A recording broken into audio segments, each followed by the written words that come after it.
সকলোৱে নমস্কাৰ জনাই নতুন প্ৰভাত ইউটিউব চেনেলৰ নতুন এটা ভিডিঅ' আৰম্ভ কৰিছোঁ।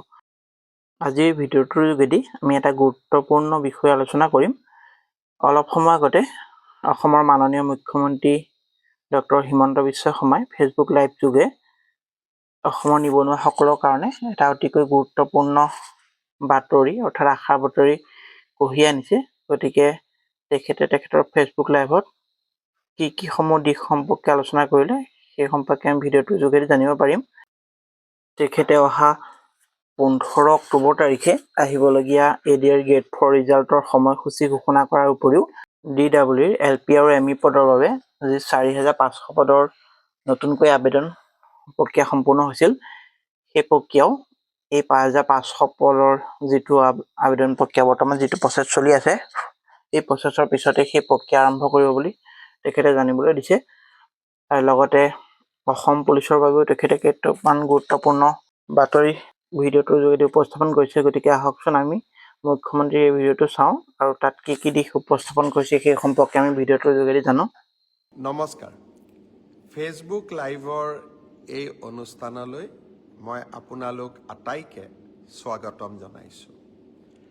যোৱা কেইটামান দিন সঁচাকৈয়ে অসমৰ যুৱক যুৱতীৰ বাবে অত্যন্ত প্ৰতিশ্ৰুতিৰে পূৰ্ণ আছিল। যোৱা ফেচবুক লাইভত মই আপোনালোকক দিয়া প্ৰতিশ্ৰুতি অনুসৰি অসম চৰকাৰৰ দ্বাৰা অনুষ্ঠিত ADR পৰীক্ষাৰ তৃতীয় শ্ৰেণীৰ পৰীক্ষাৰ ফলাফল ইতিমধ্যে ৰাজ্য চৰকাৰে ঘোষণা কৰিছে। যোৱাকালি ADR পৰীক্ষাৰ পিছত police constable, sub inspector of police, গৃহ বিভাগৰ অধীনত থকা বিভিন্ন পৰীক্ষাৰ ফলো অসম চৰকাৰৰ গৃহ বিভাগে ঘোষণা কৰিছে। বিভিন্ন শিতানত অনুষ্ঠিত পৰীক্ষাৰ ফলাফলসমূহো হয় ঘোষণা কৰা হৈছে, নহ'লে যিকোনো মুহূৰ্ততে ঘোষণা কৰা হ'ব। মই আপোনালোকক জনাবলৈ পাই সঁচাকৈয়ে আনন্দিত যে অহা 15 তাৰিখে চতুৰ্থ শ্ৰেণীৰ বাবে আমি অনুষ্ঠিত কৰা ADR পৰীক্ষাৰ ফলাফলো দিনৰ 10:30 বজাত আমাৰ চৰকাৰৰ ফালৰ পৰা ঘোষণা কৰা হ'ব।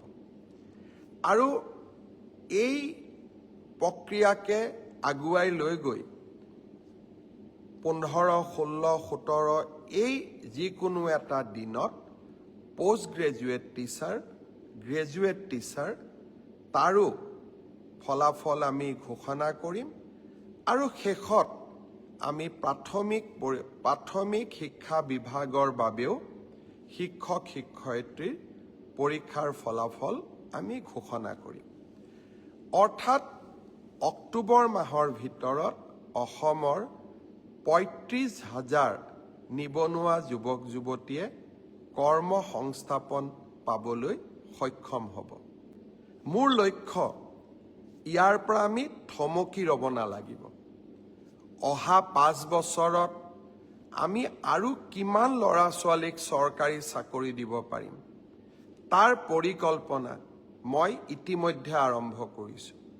বিভিন্ন বিভাগৰ লগত কথা বতৰা পাতিছোঁ যে অহা 5 বছৰত আমি 2 লাখতকৈও অধিক ল'ৰা ছোৱালীক চৰকাৰী চাকৰি দিব পাৰিম নে নোৱাৰিম। অৰ্থাৎ মোৰ লক্ষ্য যে অসমৰ নিবনুৱা যুৱক যুৱতীয়ে কেতিয়াও আশাহত হ'ব নালাগে। তেখেতসকলৰ আশাবোৰ পূৰ্ণ কৰাৰ বাবে আমি আমাৰ আকাংক্ষিত লক্ষ্য যি আমি সন্মুখত ৰাখিছিলোঁ, সেই পথেৰে আমি কাম কৰি গৈ থাকিম। নৱেম্বৰ মাহৰ শেষৰ ফালে পুলিচৰ নিযুক্তিৰ বাবে আৰু কেইবা হাজাৰো পদ আমি মুকলি কৰি দিম। আজি যিসকলে পুলিচত চাকৰি মই অনুৰোধ কৰিম, নৱেম্বৰত আপোনালোকে আকৌ আবেদন কৰিব, যাতে আপোনালোকৰ আশাবিলাক আমি বাস্তৱত ৰূপায়ণ কৰিব পাৰোঁ। প্ৰাথমিক শিক্ষাৰো 5,000 পদৰ নিযুক্তিৰ প্ৰক্ৰিয়া সম্পূৰ্ণ হৈ যোৱাৰ লগে লগে বাকী থকা 4,000 পদৰো নিযুক্তিৰ প্ৰক্ৰিয়া আমি আৰম্ভ কৰিম। অৰ্থাৎ অসমৰ যুৱক যুৱতীৰ সপোনবিলাক পূৰণ কৰিবলৈ আমি আমাৰ প্ৰচেষ্টা অব্যাহত ৰাখিম।